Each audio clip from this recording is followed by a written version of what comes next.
Bom, pessoal, agora a gente vai ver mais um tipo textual, que é o tipo narrativo. Também cai em alguns vestibulares, né, como por exemplo a Unicamp, que às vezes dá opções de gêneros textuais diferentes que vocês podem usar e de tipos textuais diferentes também. Então, a narração, né, às vezes é cobrada, enfim.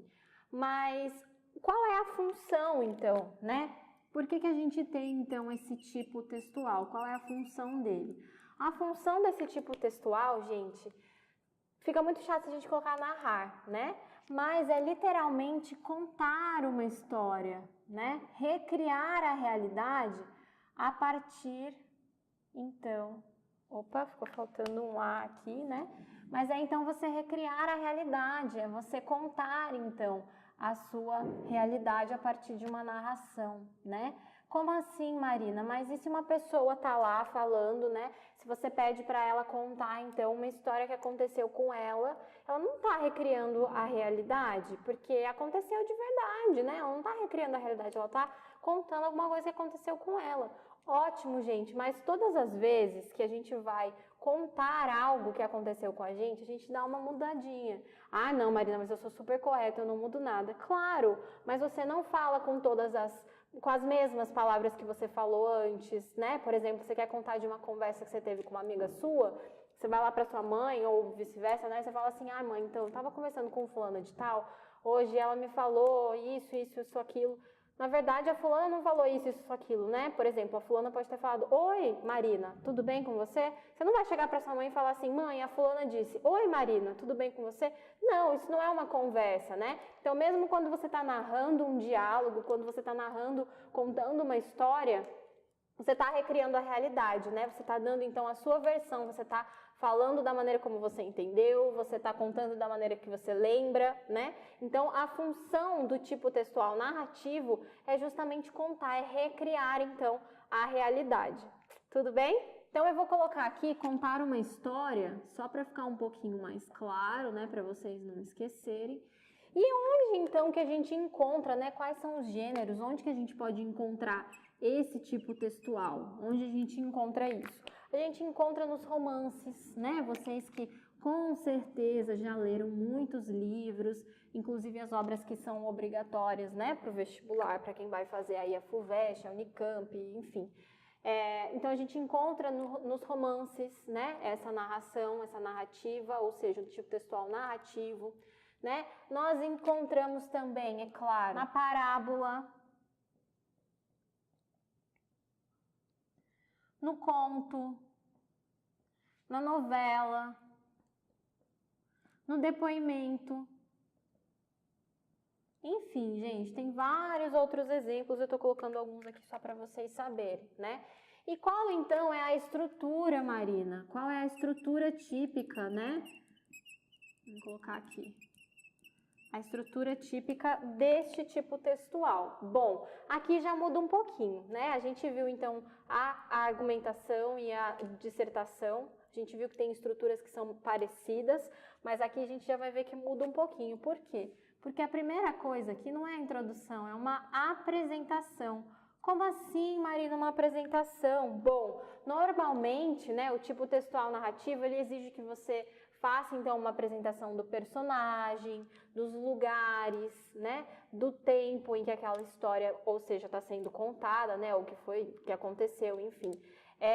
Muitas vezes, gente, vocês vão encontrar, né, alguns romances que são atemporais, ou seja, que não contam para você o lugar onde, que não contam o momento em que aquilo acontece, né, não contam um dia, uma época, um ano, um período, enfim. Mas isso aqui é uma estrutura típica, é o que normalmente nós encontramos, né? Essa apresentação é a apresentação dos personagens, a apresentação dos lugares, a apresentação do tempo, enfim.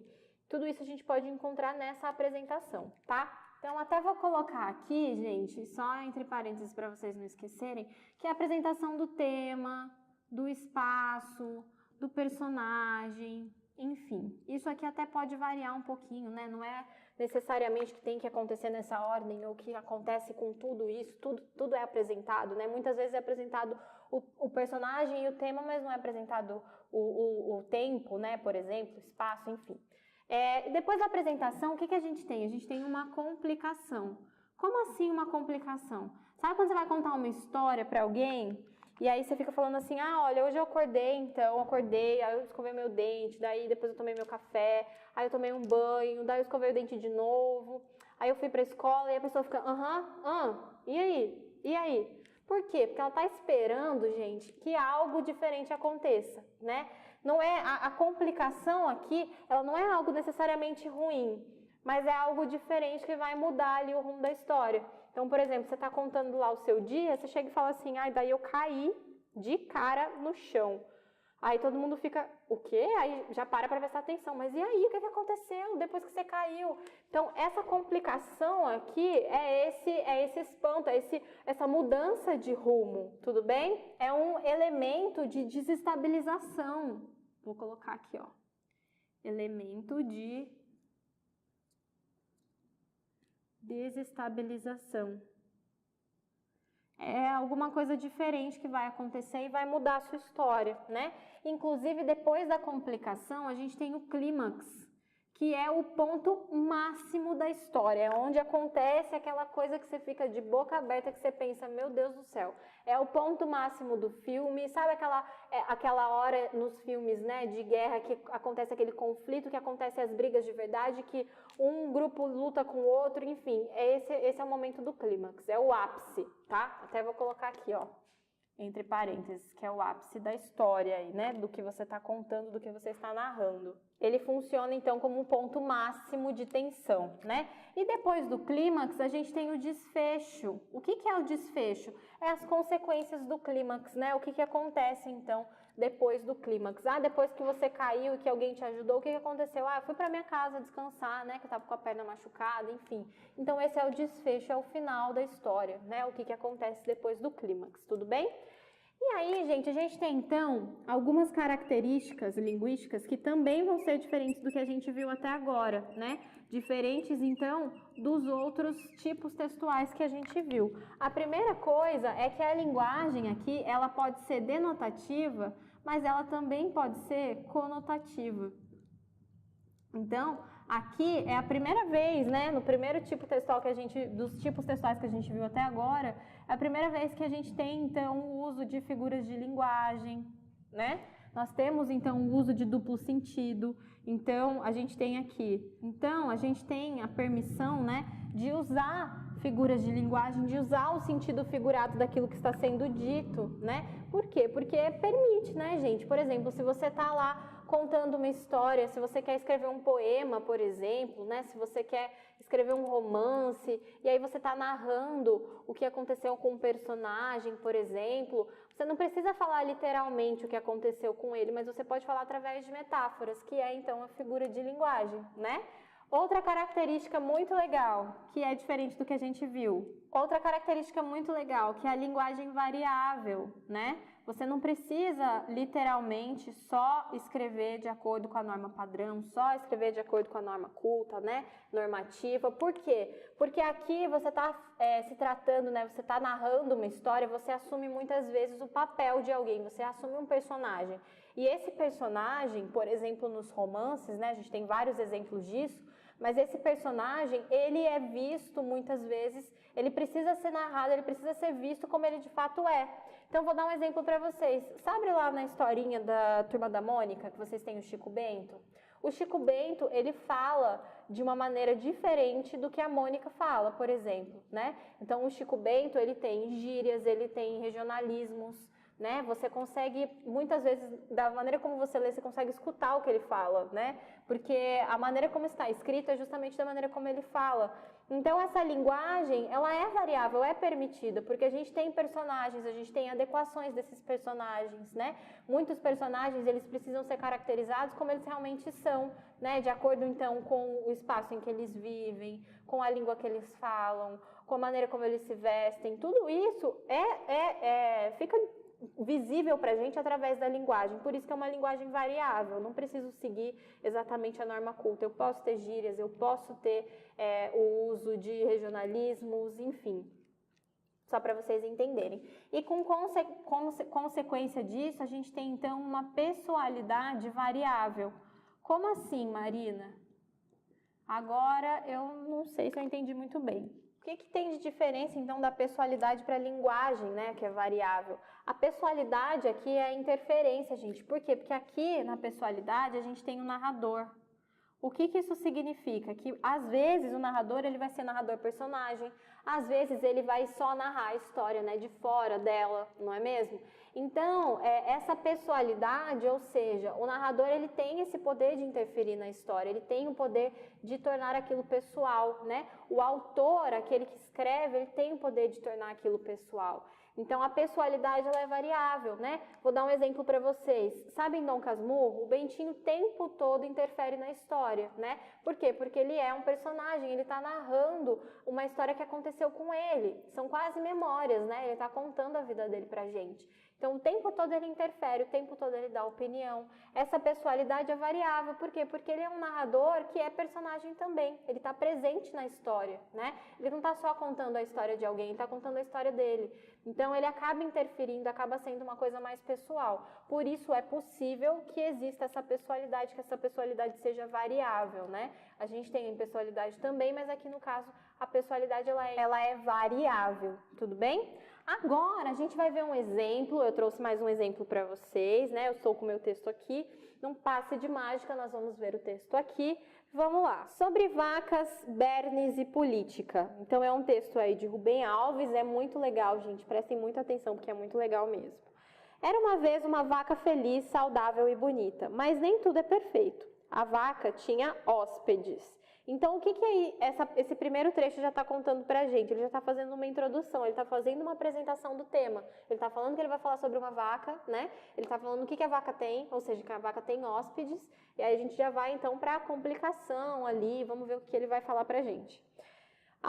Alguns bernes se hospedaram nela e alimentavam-se de sua carne, mas os bernes eram poucos e pequenos.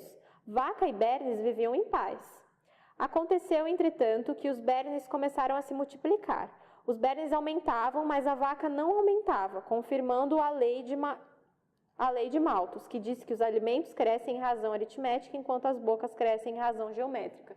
Então, aí ele já está indo para a complicação, gente, já tem um elemento de desestabilização. Os bernes, né, aqueles bichinhos que estavam na pele da vaca, eles começaram a crescer muito. E a vaca não, a vaca continuou magrinha, foi emagrecendo e os bernes aumentando. Então a gente já tem uma complicação aí. O couro da vaca se encheu de calombos, que indicavam a presença dos bernes. Mesmo assim, a vaca continuava saudável. Ela tinha carne de sobra. Foi então que uma coisa inesperada aconteceu. Alguns bernes sofreram uma mutação genética e passaram a crescer em tamanho. Foram crescendo, ficando cada vez maiores e com uma voracidade também cada vez maior. Os vermes magrelos ficaram com inveja dos vermes grandes e trataram de tomar providências para crescerem também. O corpo da pobre vaca passou a ser uma orgia de crescimento. Os bernes só falavam numa coisa: é preciso crescer.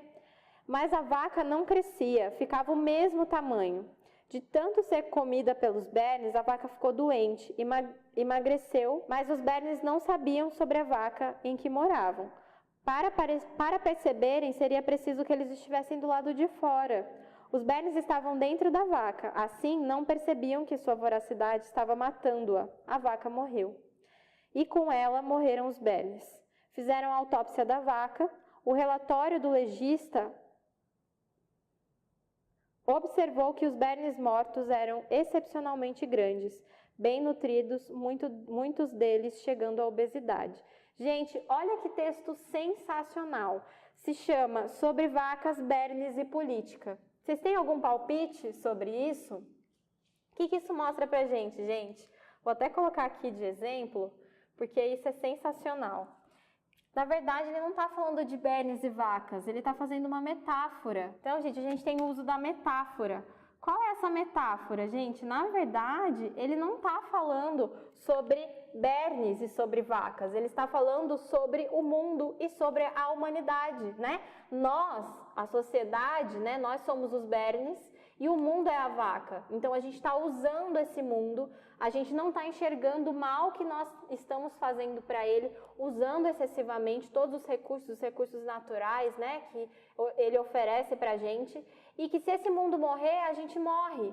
Então, por ganância, né? Por querer crescer, por querer ser igual ao outro, enfim. Então, aí a gente tem uma metáfora. É uma narração? É, por quê? Apresenta, então, uma estrutura, a gente viu ali que tem, então, uma apresentação, que tem uma complicação, né? Qual que é o clímax aí? É justamente o momento em que a vaca emagrece e ela não suporta, então, os bernes, né, que cresceram, que decidem crescer em tamanho. E qual que é o desfecho? A vaca morre, né? Ela morre e os bernes morrem também. Então, a gente tem aí uma estrutura típica, né, uma narração, uso de metáforas aí, mostra pra gente essa linguagem conotativa, principalmente conotativa, até mais do que denotativa, tá? Mas principalmente conotativa, né, que a gente encontra aí. E essa estrutura é uma estrutura típica do texto narrativo, né? Nós encontramos aí também a alegoria, que é uma outra figura de linguagem, vou colocar aqui. E o que é essa alegoria? É basicamente uma sequência de metáforas encadeadas pelo mesmo tema, né? Então a gente tem aí figuras de linguagem, nós temos a estrutura típica, aí também através da figura de linguagem a gente consegue perceber essa característica linguística, né? Que é a linguagem conotativa. Tudo bem? Então, é só para vocês entenderem como funciona esse texto narrativo na prática. Agora a gente vai para o último tipo textual.